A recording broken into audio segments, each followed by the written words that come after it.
Hi po! Ngayong tapos na tayo sa mga tools na kailangan ninyo, so I hope ready na po kayo na magsimula na maghanap ng profitable products para sa inyong tindahan or para sa tindahan ng mga kliyente ninyo. Pero itong part na to ay hatiin ko sa dalawa. So yung isa ay product analysis, samantalang isa ay product research. So product research din naman yung analysis, pero gusto ko lang siyang hatiin into two parts para mas madaling intindihin at i-breakdown. So itong unang parts, yung next na video at saka yung mga kasunod niya, ay magiging tungkol sa product analysis. So pag sinabi kong product analysis, titignan natin yung isa-isa ang mga products at i-analyze natin kung mabenta ba siya, kung safe ba siyang ibenta, kung good selling ba siya, at kung ano-ano pa. Okay?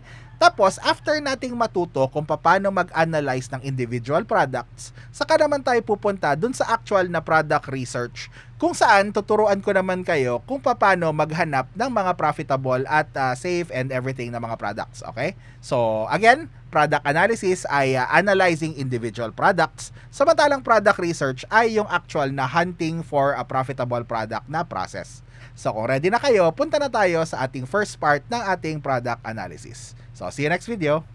Bye!